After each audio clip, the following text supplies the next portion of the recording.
Kakapasok lang na balita, Amerika inanunsyong gagawa ng pinakamalakas na battleship sa buong mundo to counter China. North Korea na alarma sa nuclear acquisition ng Japan. Hindi lang pala China ang umiiyak sa nuclear na yan. Pati pala itong si Kim Jong-un mukhang naduduwag. Yabang nga ng China at North Korea mukhang hindi uubra sa Japan. Tara, pag-usapan natin yan. Kinakatakot ngayon ng Pyongyang ang binabalak ni Prime Minister Takaichi. Ang Japan kasi, malaki ang posibilidad na mag-acquire ng nuclear weapon na una na yung tinutulan ni Mao Ning.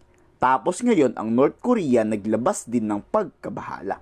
Inakusahan pa ng Pyongyang ang Tokyo na naninira ng kapayapaan at nagpapalala ng gulo. Ang hirap isipin, no? Parehas na may nuclear weapons ang China at North Korea, pero takot sila sa Japan. Puro yabang lang kasi ang alam ng mga to. Ang Japan talaga hindi ka sasantuhin yan, gera kung gera talaga. Nilabanan nga nila dati ang Amerika eh. Kaya ang China ngayon naglabas na naman ng kanilang mga reklamo. Tutol daw ang China sa pagpapalakas ng militar ng Japan. Wala daw isang salita ang mga Japanese dahil pangako nila noon, hindi na sila sasali sa anumang gulo. Ibig sabihin, takot na takot nga ang China kung sakaling sumabak ang Japan sa digmaan. In recent years, right-wing forces have consistently pushed for Japan to expand its military capabilities. The nuclear statements made by high-ranking officials at the Japanese Prime Minister's office once again reveal that this faction is actively promoting Japan's remilitarization and rearmament. This development once again demonstrates that the erroneous and dangerous remarks by Japanese Prime Minister Takaichi on Taiwan were by no means a coincidence.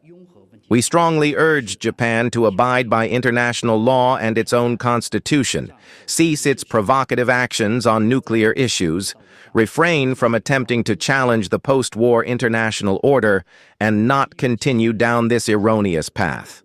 Break news, Amerika bubuo ng modern battleship.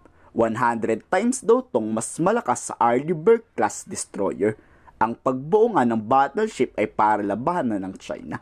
Inaasahan niyang magde-deploy ang Amerika nito sa South China Sea, West Philippine Sea pag natapos na ang mga konstruksyon ng barkong pandigma. As Commander-in-Chief, it is my great honor to announce that I have approved a plan for the Navy to begin the construction of two brand new, very large, the largest we've ever built, battleships. You know, you used to build the Iowa, the Missouri, the Wisconsin, the Alabama, many others. We had big battleships. These are bigger, but they will have 100 times they'll be 100 times the force, the power, and there's never been anything like these ships. These have been under design consideration for a long time. And it started with me in my first term, because I said, why aren't we doing battleships like we used to? And these are the best in the world. They'll be the fastest, the biggest, and by far 100 times more powerful than any battleship ever built. Each one of these will be the largest battleship in the history of our country, the largest battleship in the history of the world ever built. And again, it's 100 times more powerful than the previous Iowa class, it's called. Kayo, ano masasabi nyo sa iniiyak ng China at North Korea ngayon? Pati dito sa paggawa ng battleship ng Estados Unidos. Ikomento sa baba ang inyong salubin.